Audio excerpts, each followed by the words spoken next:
Hello, Hunter, and all of the folks out there joining the Power to Fly Summit. I am doing well and even better now because this is sort of one of the highlights of my week on the schedule to chat about authenticity and bringing your full self to work. So thank you for I the invitation. Oh, of course. It is an honor to have you here. I mean, first off, look at your authentic frame to self to work right now. You're already doing it, which I love. Like, I am getting in this Zoom box. I'm like, okay, cool. I am learning so much about you right now. And I love that you just do that. And that's something we can talk about. Like, you're already doing it. So fantastic. So first off, can you share a bit about your career journey of becoming VP of DE&I at Cummins? So if you could threading in, how have you and how do you show your authentic self to work in that journey and in your daily, day-to-day work now? So that's a fantastic question. And there's a lot there, right? With over 2.5 decades with Cummins, it has definitely been a journey, and I appreciate the introduction. And a few adds to that intro that I think are meaningful to this conversation and connect to authenticity and my journey to being my true self.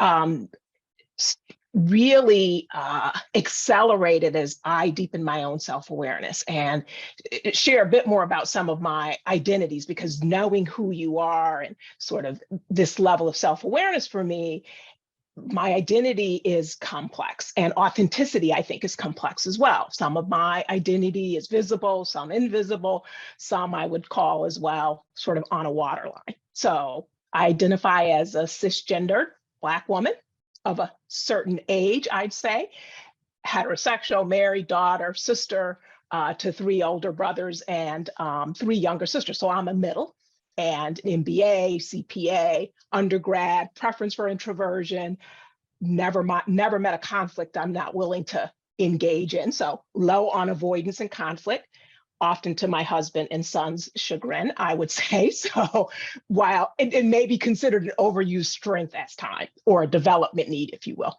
And so I just share that, Hunter, because our authenticity is really multifaceted and complex. You noted that I sort of covered a bit or masked my age, if you will. So, and the research on the topic everybody covers to some extent. However, covering is really often occurs more in historically excluded groups or marginalized groups. So this concept really of covering and masking or covering identity, I think, is really important for us as leaders, for us as, employees in organizations, because when you're doing this, you're not doing your best work. As you said in the intro, we're not innovating, right? We're not, because we're using this energy up on covering or masking something and not solving problems and reaching our highest potential, if you will, to deliver the best results for the organization and for yourself.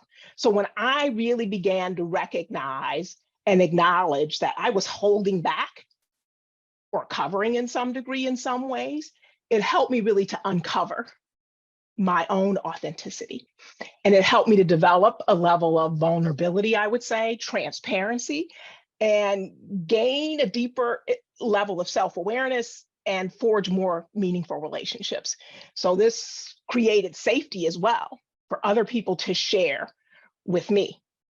And it helped me to thrive professionally. I've often been in my career the only in the room, only woman or only Black person. And so that can at times be threatening or create a level of fear. The more I could talk about that, the more I could uncover on those things and engage in conversations, I was clear about my leadership purpose, which is about advocating for accessibility, for fairness, for equity, for inclusion. And it's very much aligned with my lived and life experiences.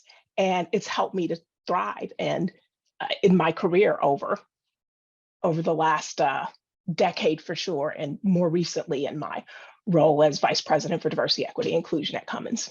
So that's a lot. What else can we say on this topic? Because I think there's some things also specific to leaders. Absolutely. And I want to say thank you for sharing, a bit about the context of where you come from. I had a good belly laugh with the chagrin about your husband and your son, to the chagrin of them, of not being afraid of addressing a conflict, perhaps.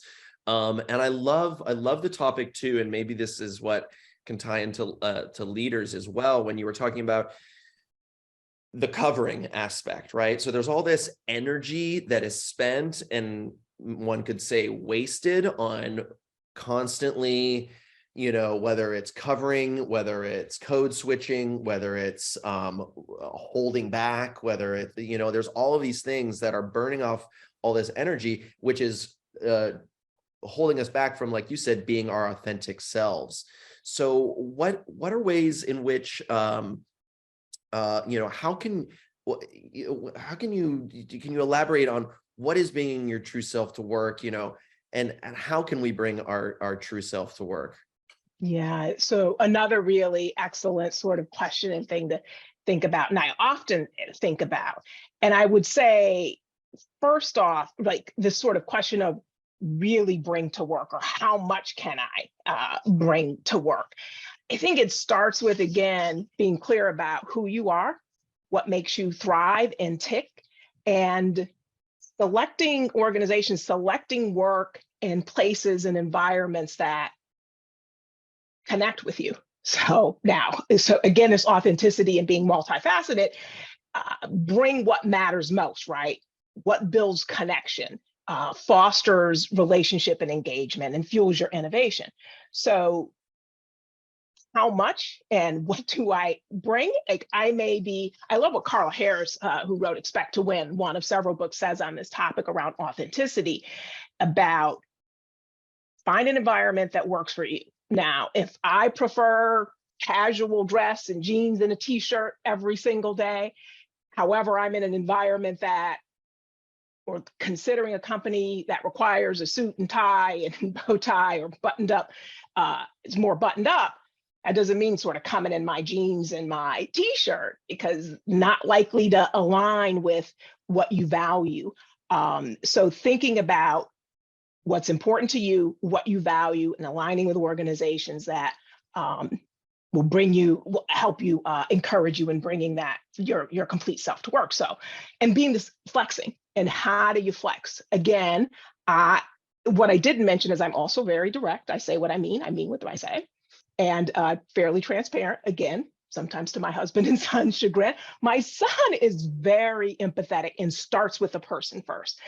So what I've learned, that my natural tendencies of direct and candor doesn't always inspire the best in him and meet him where he is based on what his needs are. So what I've also learned on my journey of authenticity is, how do I flex that authenticity to achieve the bigger goal? And in this case, connect with him or connect with the employee.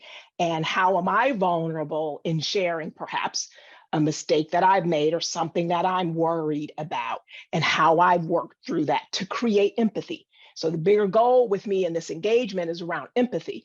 And how do I flex that authenticity, that multifaceted authenticity, to achieve, a greater goal?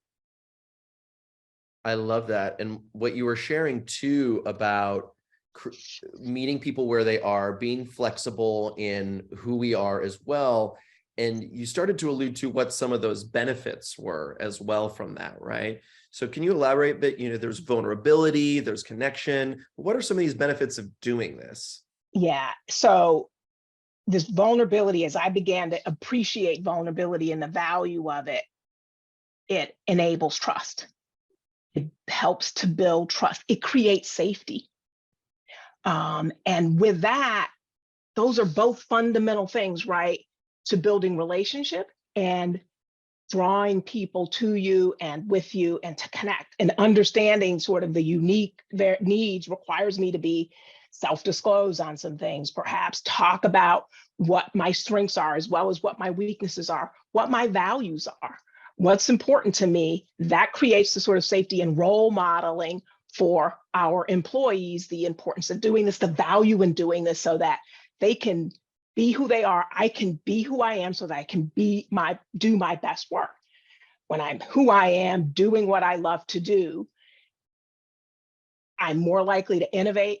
I'm more likely to engage in being able to solve tough problems for our customers that are all around the world.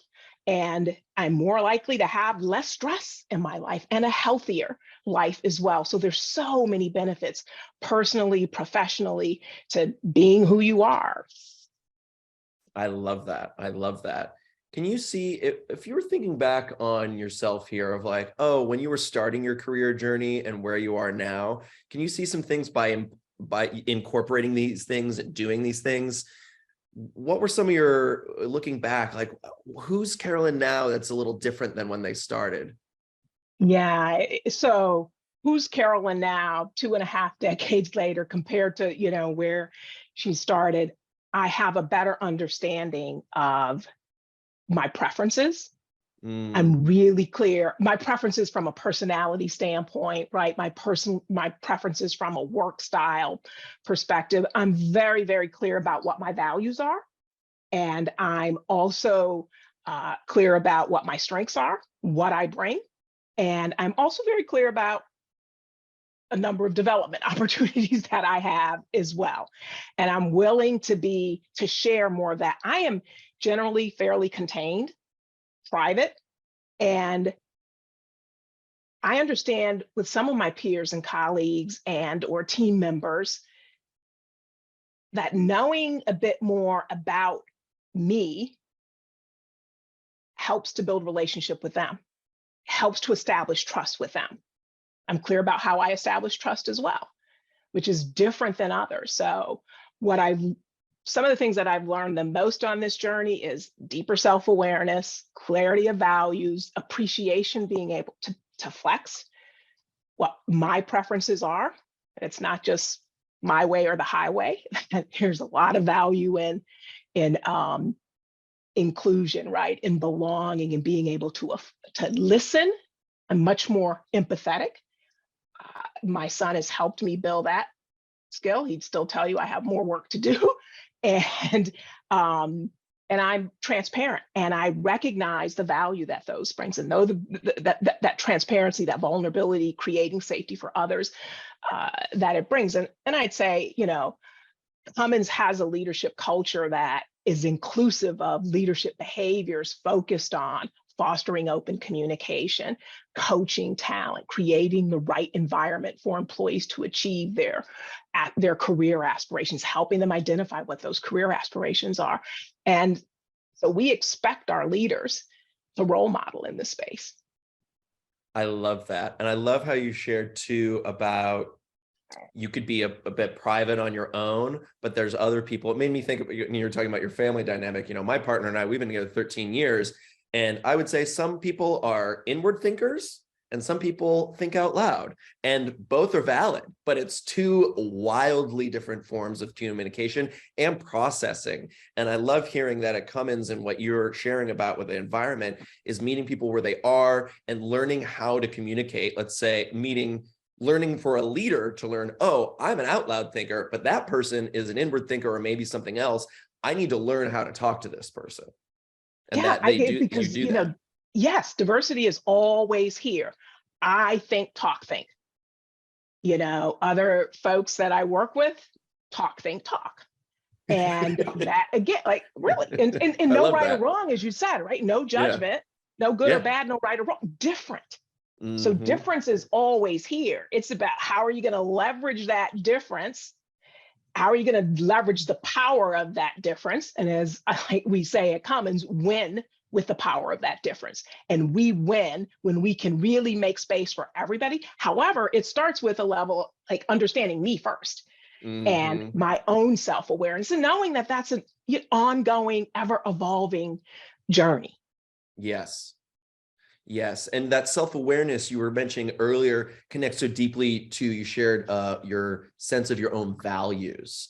Would you be open to sharing what Carolyn's values are? Because sometimes it can be like this can be a word that is thrown around, but if you actually are doing the self work that you're talking about, and you know what those are, they can be a North Star that guide us, right? So can you, I invite you to be bravely, maybe a little vulnerable right now Yeah, to share some of courageously those values. vulnerable right Thank you, now Brene and share Brown. these Yes. values. Yeah, happy to share those values. And I like Yes. the way you phrase that, the North Star, because they are really my North Star.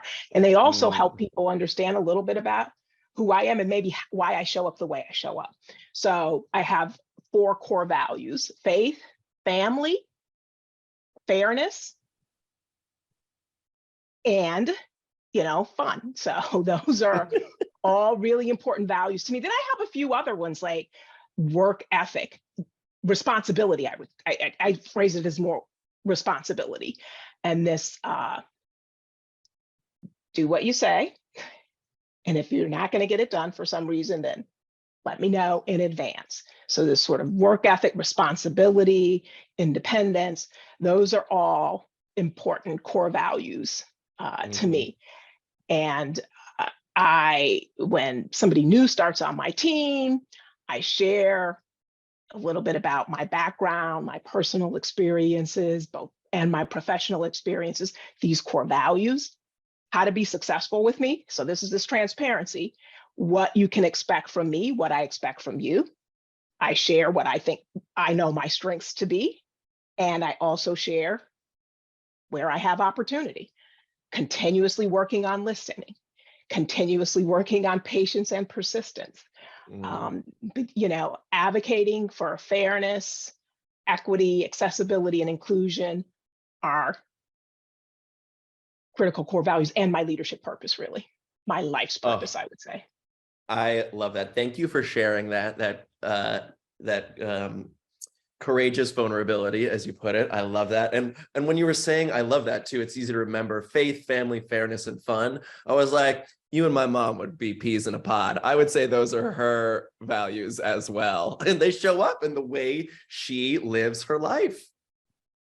I think they would, and that's on my journey to authentic leadership and vulnerability. I discovered those things, and I also discovered where they came from, right? Mm. And how some of those were instilled in me early in life, and some of them were a result of some of my, life experiences. And it's always this advocate for fairness has always been a fearless advocate for fierce and fearless advocate for Fierce and fairness and fearless. equity. And your point about meeting people where they are, knowing your own, and then meeting people where they are as well, and being open to listening and understanding and inviting them to share what theirs are as well. I Those love I think that. are really critical to leaders, and Yes. the role modeling piece of it to create safety in a safe environment where everybody can thrive. Yeah. So can you, I love that, when we were talking about leaders there and creating these safe environments, opening up to folks, if the leaders are doing that, then folks can feel that sense of trust, that companionship, that they can do the same. Can you talk about maybe what other things or more things, or elaborate on that leaders can do to create these environments and cultures of belonging? Yeah, I think first, again, I go back to be clear about who you are, a level of self-awareness, starting with kind of what are your preferences. You talked about preference for introversion or preference for, extroversion, whether you, sort of start with, so your personality preferences is where your conflict style, your inclusion needs, and going on a self-awareness journey to uncover those things, and where those are well developed and where they maybe need more development, and then demonstrating this ability to flex and sharing what you're developing and working on, right? This journey to ever learning and growing, understand your own biases, right? And be willing to admit when you make mistakes, because that fosters open and transparent communication. Engage in conflict, constructive conflict, but know when to not, for me, low on avoid, and recognizing when avoidance is really a good thing. And again, flexing, um, preference for introversion. And for me, the development is to say, I can't always sometimes I have to say, talk, think, talk, to be flexible in this idea of flexing, but role modeling all of those things and, you know, show caring by genuinely building one-on-one relationships with your peers, with your team members. Those are just a couple of the things that, in my view, leaders have to do to create trusting environments and a culture of belonging. I love that. So I love to, there's two different sides there when you're talking about knowing when to talk, think, talk, to engage in productive conflict, and then, to use an old phrase, to know when restraint of pen and tongue, when actually to not say anything right now is actually the way to lead. Yeah. Restraint of pen and tongue. I'm gonna take note of that one, Hunter. Please, I offer I it put that up. up on a little Post-it note for my. I didn't write it. I offer it up. It's very, very old.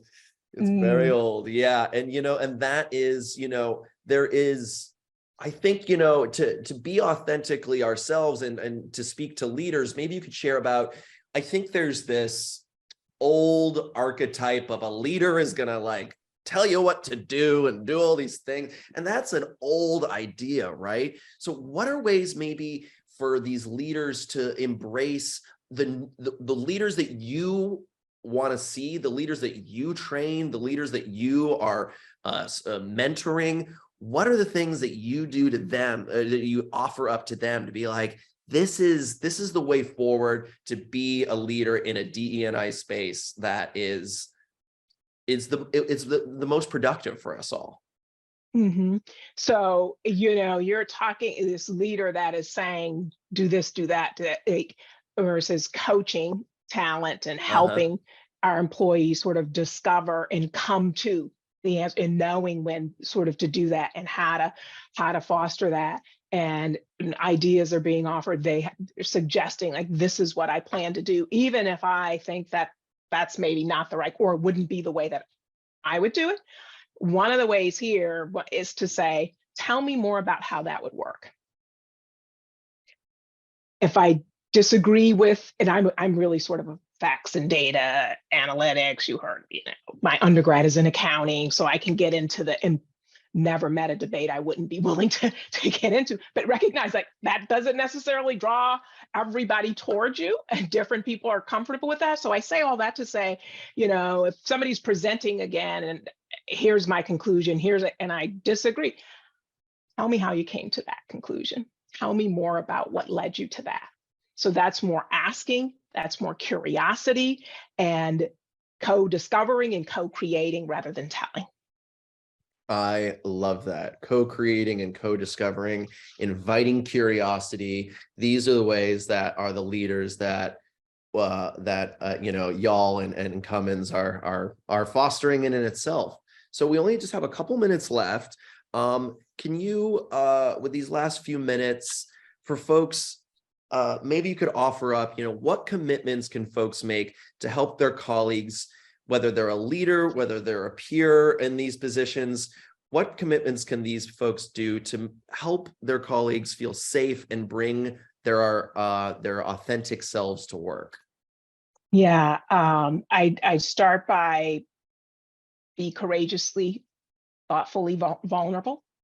Share some personal information about yourself to build trust. Listen empathetically. Heard me say that. Proactively seek to understand others' actions and opinions, irrespective of whether you agree or disagree with them, but just to understand. Need to feel heard and understood.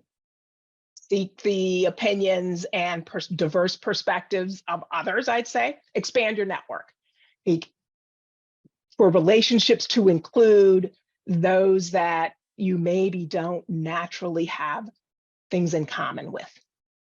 So we have this natural tendency to connect with people we know and have a natural affinity to expand that. I love that. Oh, Carolyn Butler-Lee, this has been so fantastic. We only have a minute left.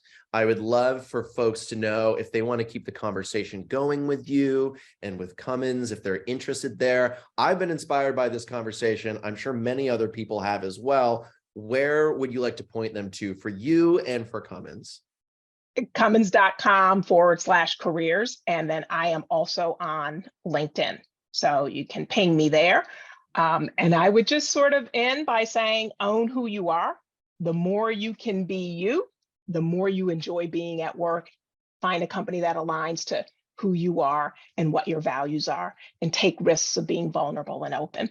Go out on a limb, right? As I read, because that's, after all, where all the fruit is. I love that. And Not a my few quote, got that from somewhere else. Go ahead, that's an Hunter. old one too, you know, That's an exactly. old one too, don't know. I hadn't heard that one before though. That one's good. Go where the fruit is. I love that. Go out If on a you could limb, that's where the fruit is. go out on a limb, that's where the fruit is. So, because we got one extra minute, if I'm going to throw you a curveball, if you could go back in time and give that 2 decades ago, and we were talking about that, Carolyn, who that person was and who this person is now. If you could go back to that person and give yourself one piece of advice, what would that piece of advice be to Carolyn 20 years ago? Own who you are. When you Yeah. own who you are, you're confident and can be more courageous, and you're enough. Oh, thank you. Thank you for being courageously vulnerable with us today. I appreciate you so much for this conversation, and I hope we get to do this again. It's been a pleasure and a privilege. Thank you for having me, and all the best for the rest of the summit. Thank you so much. Enjoy the rest of your day now. Take care. Take care.